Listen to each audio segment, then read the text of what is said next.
to WPI old timers for letting me talk today. Sorry, aircraft flying overhead. It's great to connect to my alma mater today, and also thanks so much for inviting some of the retired naval officers from the Wardroom Club here in Boston, Massachusetts, which I wasn't able to engage with recently. So thanks everyone for tuning in. Let me talk about my job, my crew, our ship, and what we're up to these days. So I'll get right into it. And please, if you have a burning question, shout it out. We've got MC2 Grady here working the cameras. He'll let me know if there's a question, and I'll keep it to about 35 to 40 minutes and leave some at the end.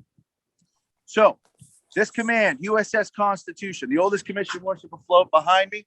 You may know her by her nickname, Old Ironsides, which she earned famously in battle during the War of 1812, our second war for independence. Our mission today, and that of the 85 active duty sailors that are assigned to me, is to preserve, protect, and promote the legacy of the ship, its history, protect the ship, but also to promote the United States Navy and promote all of our armed forces and promote the 300,000 service members that are serving around the world right now. So I take it very seriously, our job to be the face of the Navy and represent them that are fighting abroad each and every day right now while we get to do this really cool job. It comes with its challenges. Of course, COVID.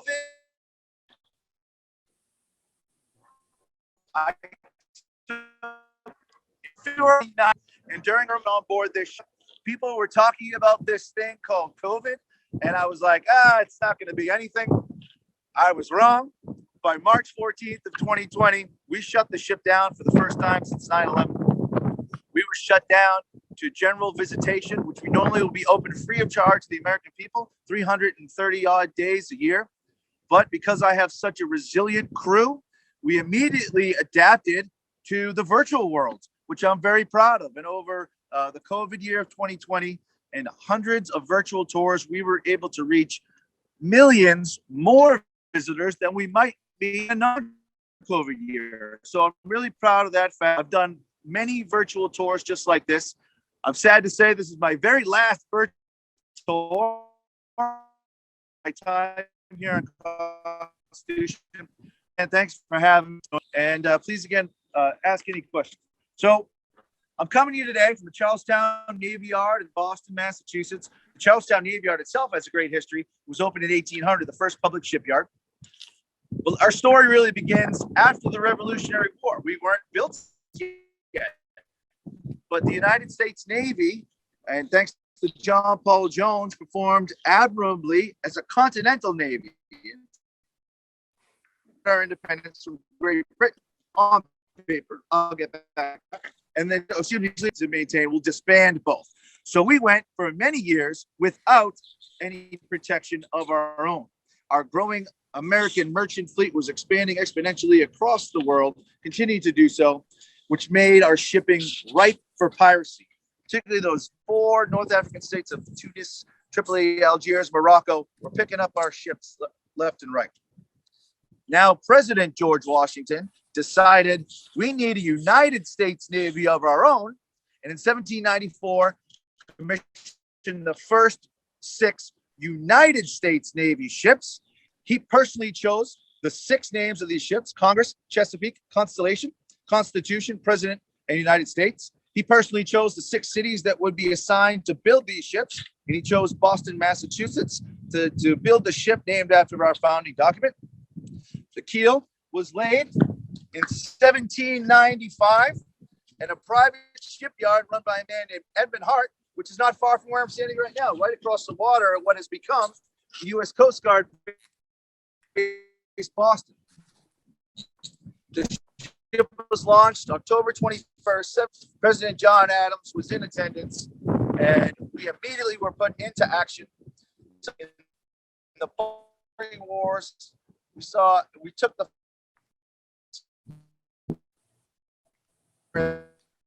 4 victories during the War of 1812.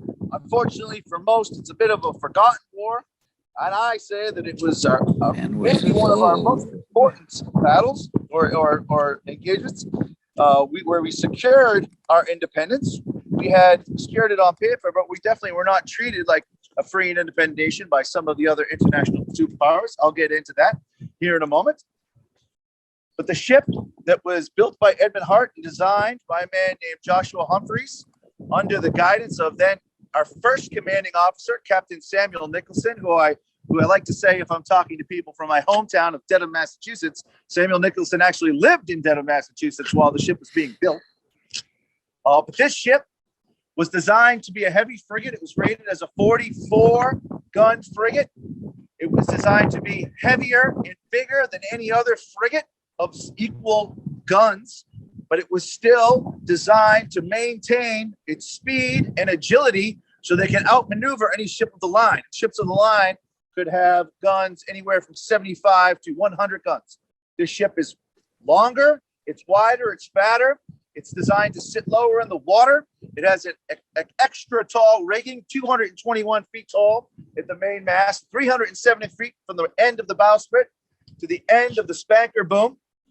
It is a beautiful design ship. It was ahead of its time, and that's part of the reason it was able to withstand cannonballs over 33 naval engagements and 33 victories, undefeated.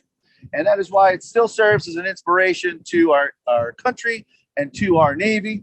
And let's head on board. In Navy tradition, whenever a senior officer walks on board, they are a series of bells are rung, and then my arrival will be announced to the crew. So stand by. Thank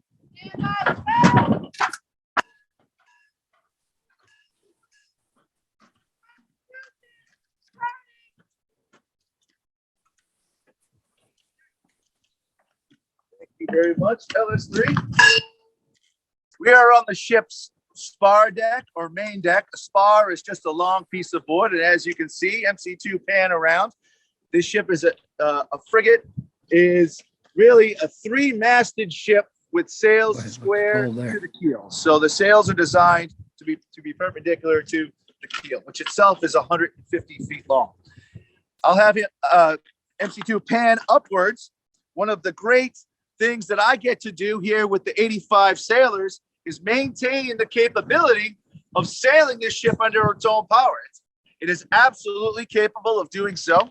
We train every morning during the summer from 0600 to 0900 to retain the skills of an 18th century sailor, and we're ready for the call to work all three top sails, spanker and the jibs, when called upon.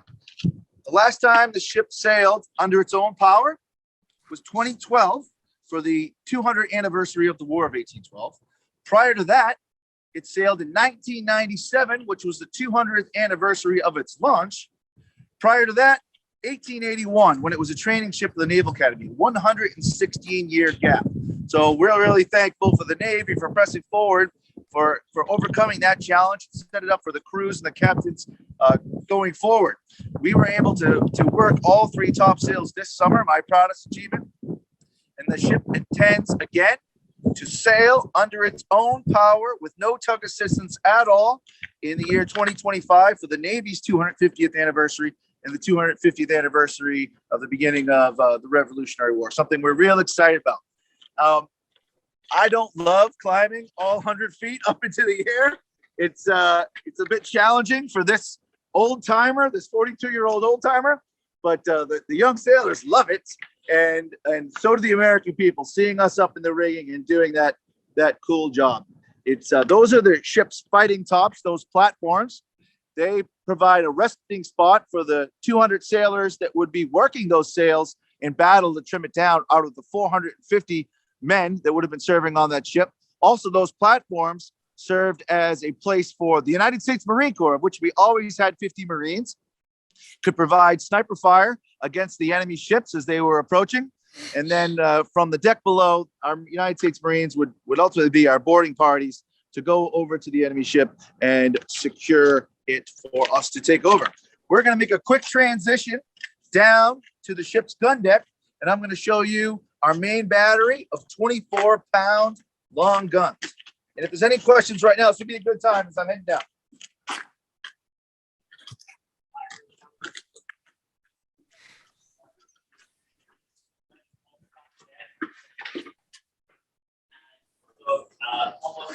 see right here is the capstan. The capstan. Still getting people here on USS Constitution in the winter. Our visitation goes down a little bit in the winter. We see in a normal year, easily over 500,000 people come through her decks. In 2019, the year before the pandemic, we set a record of 605,000 visitors, which we're really proud of. I was here for the end of that. And we see tourists, we see international tourists. We make a point to reach out to the greater Boston area, the Massachusetts area educators.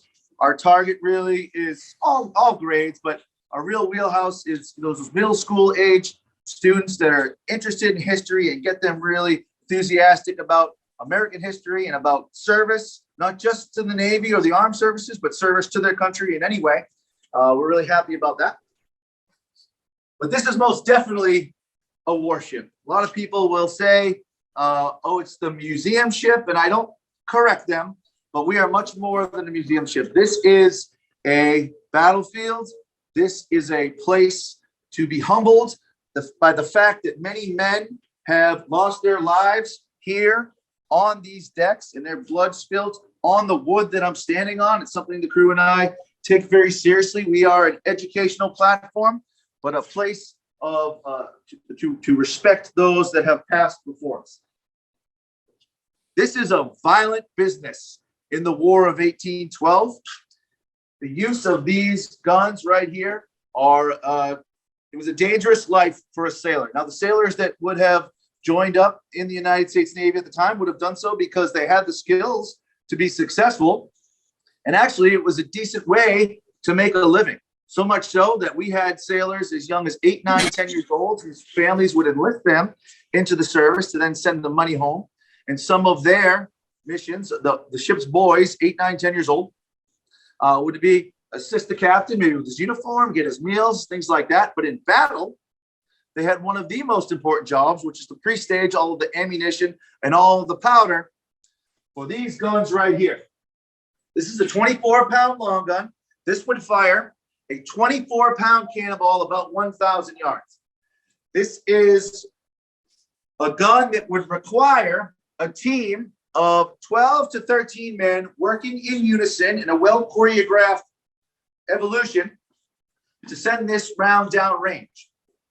What was an advantage of the small United States Navy compared to, say, the British, who had 900 plus ships in the War of 1812, we had about 40-ish ships, is that we had spare shot and spare powder to go around. And the Navy, the United States Navy ship captains prioritized drilling and training, which I can imagine sailors of the time not really enjoying being drilled all the time over and over and over again for hours on end. But when it came down to battle, you felt confident in the people that were on your team that you were going to send that round down range when it needed to, and that your chances of survival were that much greater than the enemy's, because the British and the French did not do that.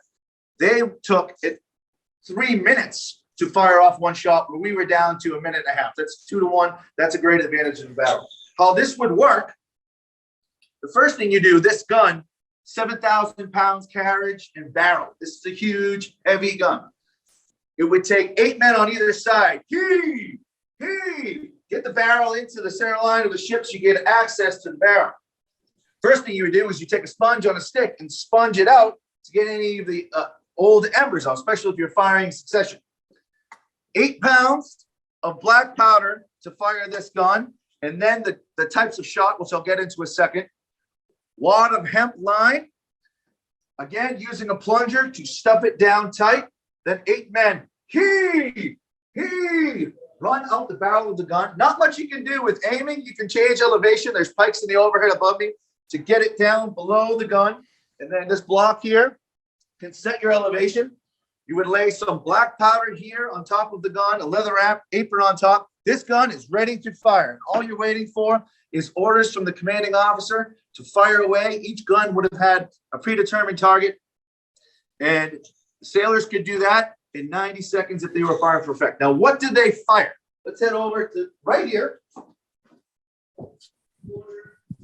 This is what we call the shot table. This gives people an idea of what was coming out of the barrel. Now, contrary to popular belief, of most of our visitors, we didn't want to destroy the enemy ship at all.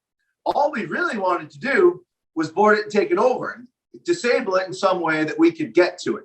So we had shot designed to do that. Now, if you look here, this is a 24-pound cannonball for this 24-pound gun. To your left is a 32-pound carronade round shot for the guns that were on the deck above me. Those are shorter, fatter guns with a range of 500 yards. If you look at both of these, the way I'm looking at them, you can clearly see that one is bigger than the other. But imagine in the heat of battle, there's smoke, there's chaos, people are getting injured. They're absolutely deaf from the noise of these guns. You can easily mistake the two. So like any good engineer, they had a round shot gauge and they would measure the shot before they put it in. Especially considering that your 8-year-old boys were the one pre-staging the guns, they could have very easily made a mistake. So the gun captain would measure the 24-pound ball through the gauge before it went in. What you don't want to do is put the 32-pound ball on a 24-pound gun where it's going to blow up in the wrong direction and kill your whole team. That would be a bad day. The round shot is very good for firing into the enemy's gun ports, getting this ball rattling around, damage their gun, distract the team from returning fire on you. Not necessarily trying to penetrate the hull, although they certainly could. I'll get to that in a second. But the easiest way to disable an enemy ship is to take out the ship's masts. The ship's masts, designed to move slightly, were made of softer wood like pine or Douglas fir. The double-headed shot, zoom in there, MC2, is really just a 24-pound cannonball cut in half, connected by this rod pipe. But what's great about this munition is that when it comes out of the barrel, it starts spinning like a saw. So you're going to get hit, tumble, multiple hits. And if you get multiple hits on that soft mast wood, it's going to crack. Also, there might be 3, 4, 5 guns all aiming at the same target of that mast to knock it over. Once that mast goes over, that ship's not going anywhere. You're as good as victory or close to it. Easier than that, the biggest target on that enemy ship is the sails, is the mainsails. If you can tear a big hole in the mainsail, that ship's not going anywhere. And this star shot is the perfect munition to do that. Hard to tell, but if this bar wasn't here, this cylinder would expand on firing into 4 quadrants and be spinning like a fan. You aim that right in the center of the mainsail, you would tear that canvas to shreds, and that is going to render the sail ineffective. Even easier than that is bar shot. Now, if you saw on the top deck, there's 100 miles of lines on this ship. All the black lines are structural to prevent the mast from moving left and right. There's also light brown lines, and those are functional. Those are designed to move something, either in this case to move the gun in and out, but on the main deck, that's how you raise and lower the yard arms. That's how you tap. That's how you brace the yard arm. That's how you maneuver. You can't do that again, you're going to lose. So the bar shot is really just a link of chain that would come out the barrel and just get entangled in all that running rigging, rendering that mast and that sail ineffective. Very simple. In fact, you could double load the gun and fire in a general direction and just hope that it gets entangled and does its job. Now, I'm going to talk about the War of 1812, what we are most famous for. We're most famous for our 3 victories during the War of 1812. We had gained our independence on paper, Great Britain, but we definitely were not treated like an independent nation. Great Britain, in a large war with France, 900 ships to man, was having a hard time keeping them manned with people. So they began the practice of impressment of American sailors. They were boarding American merchant ships, and in fairness to them, they were looking for sailors from the British Navy that were defecting. It was a harsh life being in the British Navy. Being so large, it was poor pay, poor food, harsh treatment from the captains, endless war, endless enlistments. So if I signed up for 2 years enlistment in the British Navy, when that time was over, they didn't let you go home. They said, no, you're staying. Well, that wasn't very fair. So British sailors were doing what they thought they needed to do, which was defect and come to where their skills were lucrative, which would be the United States Merchant Fleet. Okay, we'll take it. And it was working well until they decided they wanted their people back. Fine. But then they started boarding American merchant ships and saying, oh, you look British, come with us. I'm not British. The straw that broke the camel's back that really began the War of 1812 was the Chesapeake Leopard affair. The HMS Leopard boarded the USS Chesapeake, a British warship, boarded an American warship, and impressed American Navy sailors into the British service. Well, that sign of disrespect would not stand with President of the United States, James Madison, who declared war on Great Britain. Now, of course, there were some other things going. We had not settled the border of Canada. The British were violating the Treaty of Paris and fortifying those areas. They were they were arming Native American tribes and stopping our expansion west. And then ultimately, there were many ground wars to the south. I'm sure you heard of, but USS Constitution's part was significant in the victory of our country in the War of 1812. The person in command of this ship when war started was a man named Isaac Hull, that you may have heard of. And his orders were very simple.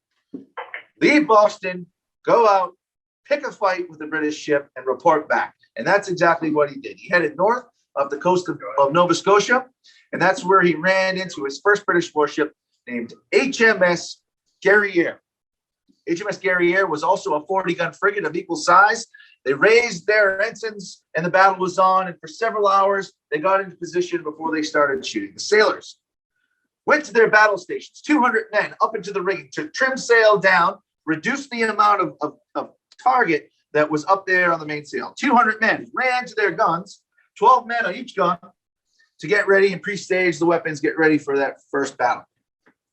Guerriere takes up Constitution from the stern and makes her approach and starts lobbing cannonballs in her direction from 1,000 yards away just to get our attention, and it was working. The crew was prepared. They felt confident in themselves, confident in their gun teams, and confident in their captain that they were going to be victorious. Now the ships are 800 yards away. Guerriere is still lobbing cannonballs. We haven't fired a shot yet.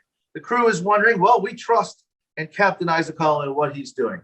Now the ships are 500 yards away. They're still firing at us, and now they're impacting the sides of the ship, and we're starting to take off damage. The crew is wondering, what is going on up there? What is Captain Hull thinking? Are we ever going to return fire? Now the ships are 300 yards away. We are definitely taking on fire. We are definitely taking on damage. And this is where Isaac Hull orders his carpenter's mate to run through the ship and get a battle damage assessment of what's going on. As the carpenter's mate is running through the gun deck, sticking his head out the gun ports and talking to the men who are starting to be very panicky. The man looked at the carpenter's mate and says, it's as if our sides are made of iron, because they swear that they have seen cannonballs that stuck into the sides of the ship, and swear that they have seen cannonballs hit the sides of the ship and fall harmlessly into the water, impenetrable. Now the ships are 100 yards away. The carpenter's mate runs back to Isaac Hull at the ship's wheel and says, Captain, it's as if our sides are made of iron. To which Captain Isaac Hull replied, iron sides I. Now the ships are less than 50 yards away. This is when Captain Isaac Hull and his men, in a panic frenzy, exclaimed, lay to it, boys, which started a rolling broadside from fore to aft. Boom, boom, boom, boom, boom, boom, all the way fore to aft. Smoke, chaos, destruction of the enemy ship. People are absolutely deaf at what's going on. Another broadside. Boom, boom, boom, boom, boom, boom. Smoke, chaos. The ships break apart and come back together. The gun teams from the starboard side run to the port, man the guns. Another broadside. Boom, boom, boom, boom, boom. When the smoke clears, now the ships are 0 yards apart. The ships have collided. Using the double-headed shot, we've cut their mainmast, which toppled over and crossed our bow. This is where Isaac Hull ordered the United States Marines, led by Lieutenant William S. Bush, to board the ship. As Lieutenant William Bush took one step over the taffrail, he took a bullet to the forehead, the first Marine to be wounded or mortally wounded in battle at sea.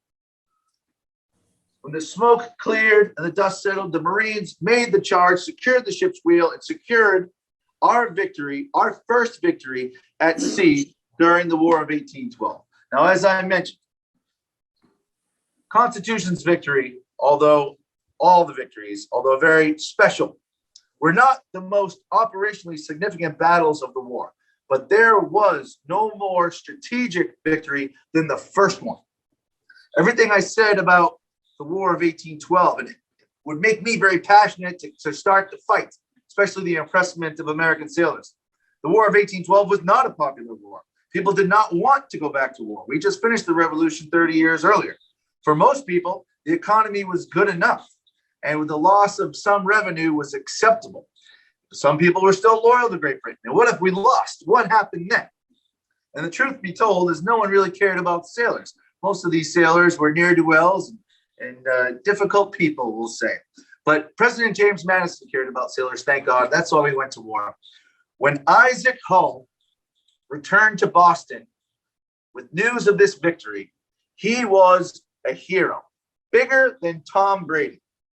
The news of the victory spread like wildfire through Britain and through Europe, that they could not believe the great British Navy had lost to the United States. The people of the United States could not believe that they had won. So it inspired the entire country that, hey, we can win this thing, and we're going to solidify our place, our rightful place among the international heavyweights of the world. And that's exactly what it did. Long story short, surprise, surprise, we won the War of 1812 and solidified that place. Now, is there any iron in the sides at all? The answer, of course, is no. The secret to our strength is the use of live oak, one of a couple things. Live oak is one of the, if not the strongest woods you find in North America, one of the strongest woods in the world. The man who designed this ship, a man named Joshua Humphreys, who got the contract and was personally chosen by Washington to design the ships, knew that that was the future. That was the secret. No one was using live oak. No one was using live oak because it was really difficult to harvest. And it was also, being incredibly dense and thick and impenetrable, sure, was also very heavy. So who could design a ship that was so heavy that would still be able to outmaneuver a ship of the line? Well, he was the right person. He was the right person to do that. The live oak we harvested came from St. Simon's Island in Georgia over a long period, shipped up to Boston. A terrible evolution where many men died just harvesting the wood from Georgia. And not one of our most proudest moment was the fact that we did use slave labor to harvest this wood to bring it to Boston. But ultimately, Joshua Humphreys was proven right. The live oak was the future of all shipping. And it wasn't very long after that that all new shipbuilding stole his design. Now, like I mentioned, the secret right here in this gun port is where you can see, I know it's difficult to see, so I apologize. The outer layer of wood where the cannonballs were stuck into was white oak. The inner layer here, white oak, and then a thick middle of live oak planking that was 12 inches thick, that runs the length of the ship, all 200 feet. The hull itself is over 22 inches thick. That wood was impenetrable by cannon fire, and that is how we earned the nickname of Old Ironsides. Any questions so far? I think I'm at 35 minutes, so I'll keep going for another couple minutes. I have a question. Shoot. I just discovered something. I'm wondering if you're aware of it in the Constitution, but one of the greatest politicians, Irish politicians in the 19th century was a guy by the name of Charles Stewart Parnell. His mother was an American. His father was an Irish Protestant, but he was member of Parliament. But he led the Home Rule movement and the land reform in the 19th century. But his mother was the daughter of Rear Admiral Charles Stewart, who I believe was the CO. I'm not sure if he was following Hull, but certainly the War of 1812. But were you aware of that Irish connection to Charles Stewart Parnell? I did not as well as you, but I am familiar with that. And I'm obviously very familiar with Captain Charles Stewart. Charles Stewart was the commanding officer during Constitution's last victory during the War of 1812. Captain William Bainbridge beat HMS Java on December 29th, 1812. When he came back to Boston, the ship was in need of many repairs. The Java battle was a heavyweight fight But after the ship was repaired and Charles Stewart took over, by this time, 1814, Britain wasn't screwing around anymore. They were sending quite a bit of their ships over to the East Coast, where they blockade American warships into port. Charles Stewart tried to make a run for it to get out, but he couldn't. And then he couldn't get back to Boston. So he made his way to Marblehead. And the ship spent 9.5 months in Marblehead, Massachusetts, until a change in the seasons and a bit of a relaxation from the blockade by the British gave Charles Stewart the opportunity to take off and head east, and he headed up the coast of Portugal, where he ran into 2 British warships, the HMS Cyane and the HMS Levant. At that time, the word about Constitution had got around, and the Admiralty told all their ship captains, you shall not engage Constitution one-on-one, only if there are 2 ships, and that's exactly what happened. But because of Charles Stewart, the ship design, of course, the ship, but also Charles Stewart, his bravery and his capability as a mariner, he did some maneuvers that no ship captain would have done, meaning mostly putting the wind off the bow, essentially putting the ship in reverse. He was able to outduel 2 ships at the same time, secure our 3rd victory during the War of 1812, and even further cemented our place in Navy folklore. So, no, Charles Stewart, not lost on me, no, well, and thank you for that tie-in with Parnell. Okay. In fact, let's keep asking questions. We'll go back to where Charles Stewart, Isaac Hall, Bainbridge, this is their space back here. This is the commanding officer's dining area. Some of the nicer stuff we took out during the winter. But this is where he would dine with his officers. This is where he would plan strategy. Stephen Decatur was also a commanding officer of Constitution. He also utilized the space. His private offices would be back here. And then this is their private sleeping quarters back here. I love to show people this fun fact. The commanding officer had maybe the only luxury on the ship. Always get asked by the kids about the bathroom. This is where Charles Stewart would have sat and done his best visit right here. Sometimes I bring my phone that I have my email on, and I can take care of all my work from the same spot that Charles Stewart did.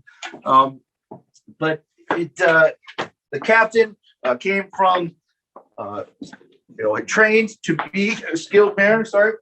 Came from a place of education and wealth, and deserved this kind of luxury, or this kind of space.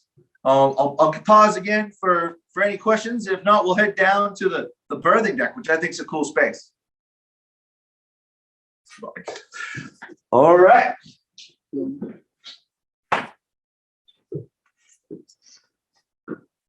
It's difficult to see, but one of the other aspects of Joshua Humphrey's design, which gave the ship its iron sides, was the use of diagonal riders.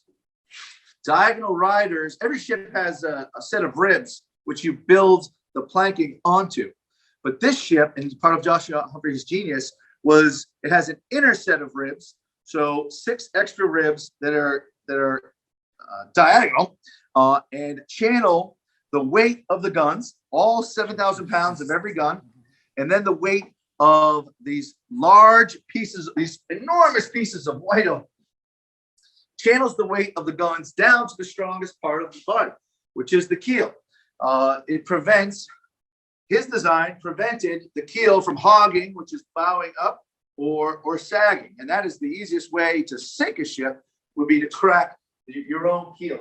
And his design prevented that. We're going to head down to the ship's berthing deck and to the ship's wardroom.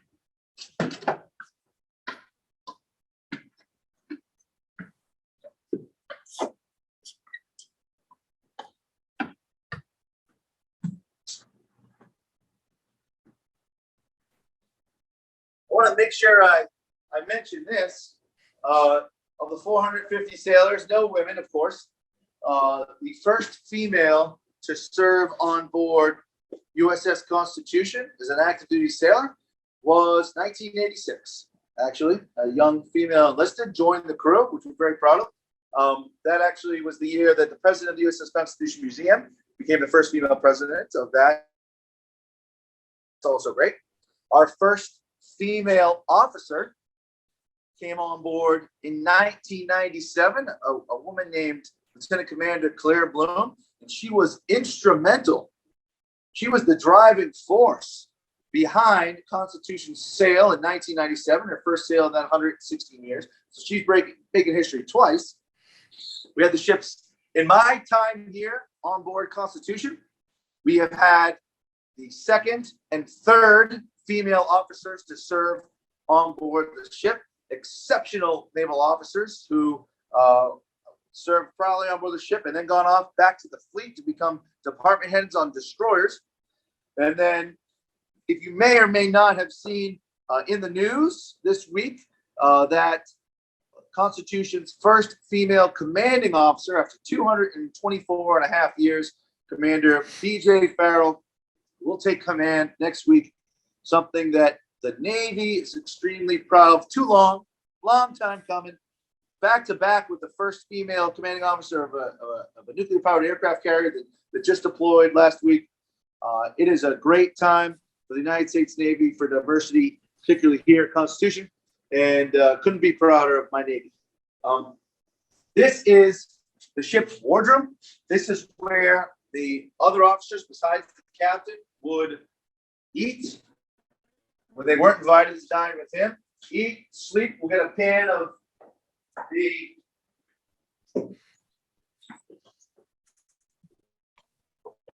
what a cabin of what one of the officers looked like. If you can see in there, that was luxury, having that private space to yourself. This is a good space for, we tried to stay, not just teaching kids about history. We try to be STEM-like for our future engineers.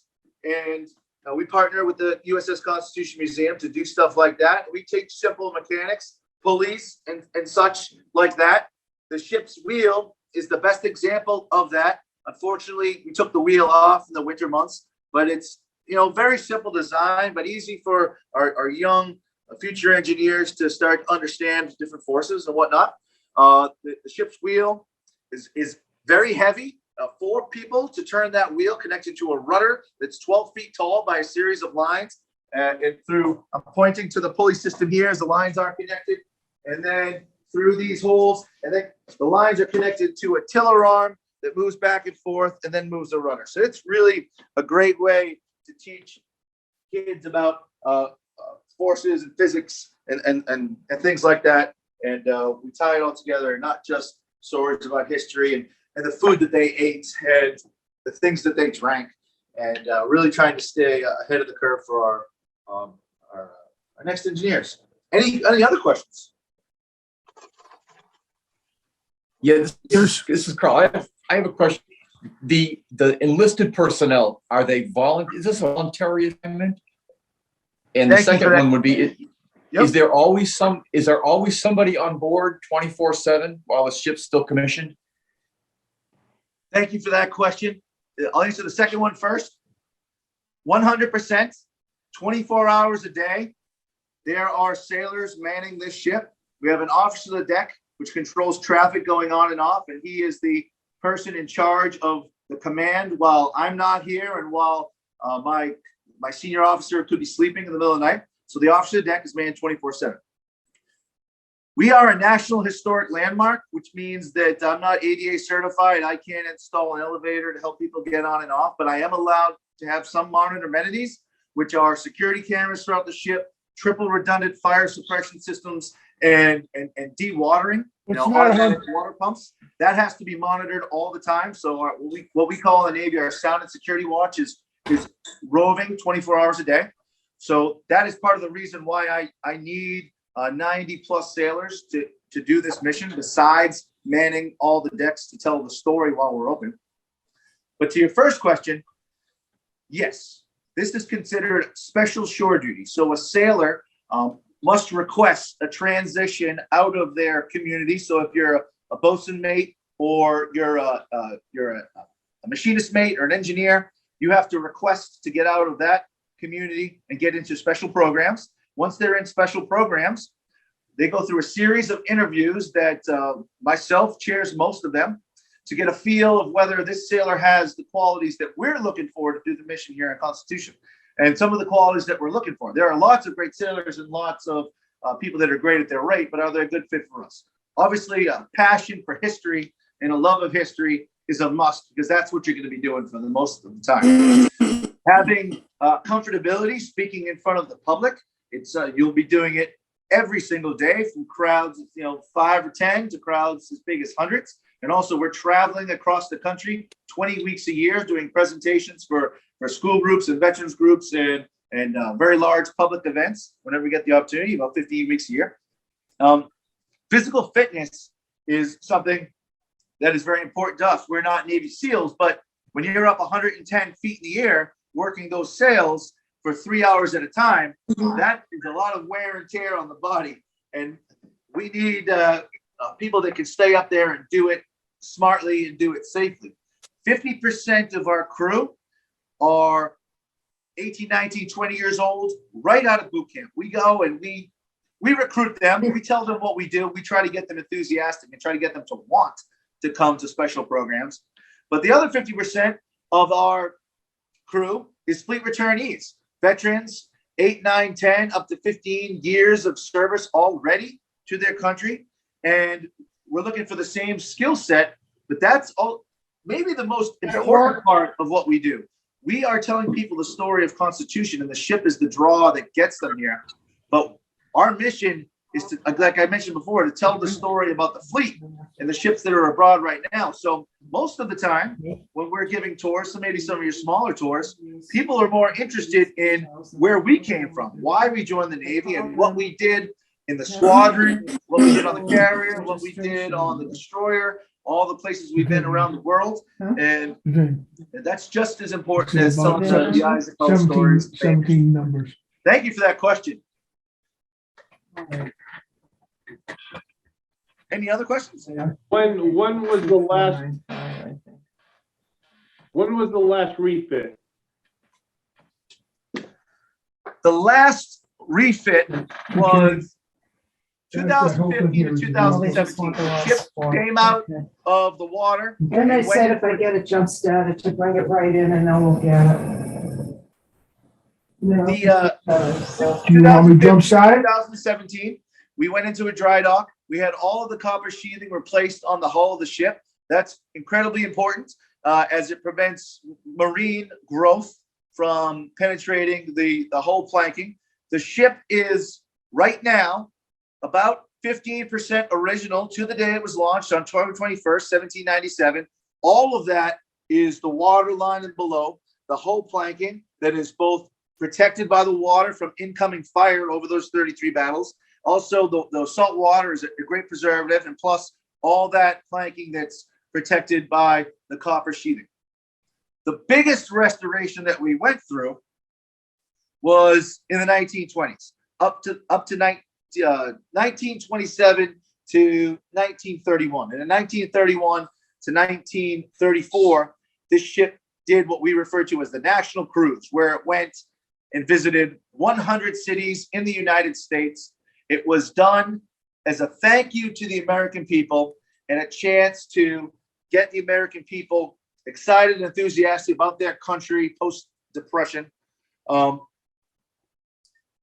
reason, I'm not sure if this is where you're going, but I'll talk about it.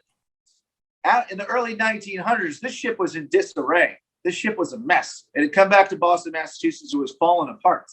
And the ship was planned to be broken down plank by plank by plank, very unceremoniously, very inappropriately as well for a ship that was such iconic as USS Constitution Old Ironsides. Only thanks to the American people who protested, for lack of a better word, the Navy's plans to dismantle the ship and were willing to raise money to then gift to the Navy to repair her. And this ultimately became known as the Pace Campaign. School children were willing to donate their lunch money, their very last penny, to the cause to save this warship that they were so enamored with. And over time, a short time, the Navy said, "We hear you. We got you. Not only are we going to fix her up, we're going to double down and we're going to give her an 80% makeover. But we're going to bring this ship back to its 1812 condition. Throughout the 19th century, there had been some changes in some of the decking from the gun deck and above that was stripped clean because it was a training ship for the Naval Academy. So I had bunks built into the decks that weren't original to 1812. The 1927 restoration brought us back into that condition. We did the national cruise in the 1930s. We had a small period of decommission again after we returned, but when President Roosevelt came to the Charlestown Navy Yard in 1939 to check on the progress of the Charlestown Navy Yard that was building Fletcher-class destroyers, he was so inspired by still seeing old Ironsides here that he commissioned it on the spot. An active duty crew was assigned to the ship, and we have been in commission unbroken since 1939 in the same fashion to serve as an inspiration. His idea, FDR, was for this ship to serve as an inspiration for the sailors fighting in the Pacific. We still serve in that capacity today. Thanks for that question. Is the Constitution still the flagship of the First Naval District? The First Naval District was decommissioned in 1974. Okay. In 1974, the Charlestown Navy Yard as a public Navy base was closed and the First Naval District decommissioned. The land that we're on was all given over to the Department of Interior and the National Park Service. So actually, a lot of my job is working with the National Park Service. And they're great partners of ours to help tell a story. The only part of my command that is actually U.S. Navy is the ship itself. So in 2009, we were designated as America's ship of state. We consider ourselves the flagship of the President of the United States and not First District Navy anymore. Kevin Bennett. Sorry, go ahead. I read somewhere that the U.S. Navy actually has acres of land set aside just for growing the trees for any repairs that have to be done on the ship. Is that right? That is fact. There is a naval base in Crane, Indiana, that has an expansive forest of white oak trees called Constitution Grove. Every 15 to 20 years, they harvest those trees and they bring them up to Boston. We have all this raw white oak here that we use over the years to continually replace whole planking. Fun story. Former Vice President Pence from Indiana, a big fan of USS Constitution. In the office, his staff and ours had an idea to build a desk for the office of the vice president made of USS Constitution wood. Very similarly, if you didn't know, the desk of the president of the United States is made from wood from an HMS Resolute, which was a gift to the president of the United States. We were working through building the ship and making it look beautiful. Vice President Pence no longer in office, but Vice President Harris is. And after she took over, her very first day in the office of the vice president, as the vice president, we presented her with a desk made of Constitution wood, and that is the desk that she is using, something that we're very proud of. That is a very good use of Constitution wood, and I know, and I've heard that she's very happy sitting there and her connection to early Navy history. Kevin Bennett, those 12 by 12 members that are painted green that are at your feet, those are recent installations in connection that were done at the time that the diagonal riders were reinstalled. Is that right? These planking right here? Yes. Yes, this was all redone in the 1927 restoration. The diagonal riders, though, interesting about that. No shame to the engineers who weren't familiar with intimately familiar with Joshua Humphrey's design. The diagonal riders were actually taken out in the 1927 restoration. And restored in 97 or thereabouts? Exactly. By the 1990s, when we were deciding to sail, no one was sure whether sailing was going to have a very serious negative impact on the infrastructure of the ship, particularly the keel, which is actually 200 years old at the time. So we had, we have, some of you might be familiar with Naval Sea Systems Command, which is our architects, and they do all of the testing and designing to see what forces the ship can still withstand. They determined in 1990s that, oh, we need those diagonal riders back in because the keel was hogging. Like I mentioned, that's what it prevents. We had an 18-inch hog, and the Navy was worried that there's no way we're going to sail and take that risk. The diagonal riders were reinstalled. The keel started to flatten out again, just in time for us to sail the ship on July 4th, 1997. So yeah, those diagonal riders were not truly appreciated until our engineers started doing that testing. And we're really glad they did. And every CO, when they take command, thinks they're going to be the next CO to sail. I got very close, which I'm proud of. But now all that testing done, there's nothing stopping us from trying again in 2025. I think we're going to go to introduce WPI's University Archivist and Assistant Director for Special Collections, Arthur Carlson, who has an amazing piece of Old Ironsides history to show us. Arthur, if you're there, how about, there you are. I am indeed. It's all yours. Welcome everybody, and glad that we could have the archives part of the presentation. For those of you that may remember or not aware, we actually have a piece of the original USS Constitution from the original retrofit in the 1920s. So here it is right here. It's about a 6-foot section of the ship's keel that was replaced. It was purchased by the Naval ROTC detachment at the time that was here at WPI. The students came together and purchased it as a gift for then President Ira Hollis. Ira Hollis, of course, is U.S. Naval Academy graduate, class of 1878, #1 in his class, and went on to a distinguished career in both the U.S. Navy and as a mechanical engineer of some renown before coming to WPI as president. So as you can see, it's as Commander Brenda mentioned, it is live oak, so it's a very close. I'll try to zoom in on it a little bit, but you can actually see it's a very, very thick grain. I don't know how much detail you can see, but it's almost smooth to the touch. That's how dense the wood is. And you can see some of the pieces here over time. And this is the actual original plaque that came to WPI in 1930 that was displayed first on the upper level of Boynton Hall in the Sinclair Chapel, which is the 3rd floor space, now home to University Marketing. And then eventually it was moved to Alumni Gymnasium, where it hung until 2012, where the Alumni Gym was taken down space for campus growth. But you can see the chains are not original to the piece. These were actually the display chains that were used to hang it from Alumni Gym. So it actually hung somewhat upside down.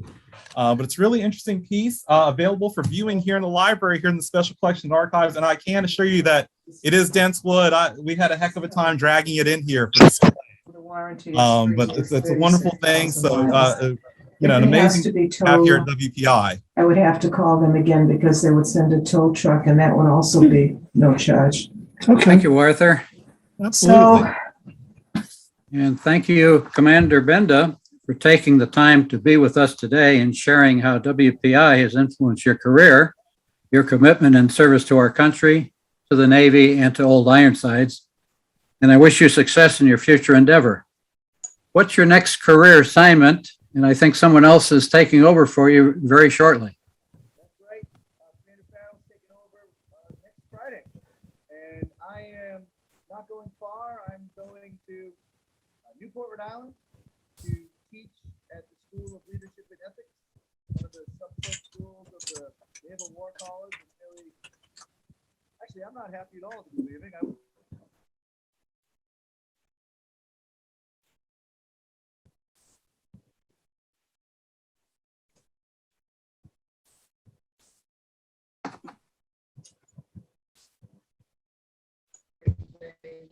Commander, we can't hear you.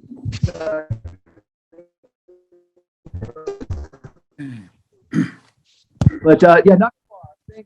Newport, Rhode Island. Thank you, Commander. I understand we are all invited to virtually attend the Captains of U.S. Constitution Hail and Farewell on January 19th at 1 o'clock. The historical event will celebrate the current and incoming commanders of Old Ironsides and is free and open to the public on Zoom. Thank you and for all our guests for being here today. Our next meeting will be Wednesday, February 2nd. Join us for a virtual presentation from members of a WPI MQP team and the research and development of a partial hand prosthesis for a college student in Texas. We are planning for in-person spring programs to close out our academic year programming. Keep an eye out for the Tech Old Timer survey coming. This survey will help us guide our organization in planning for the next successful 64 years.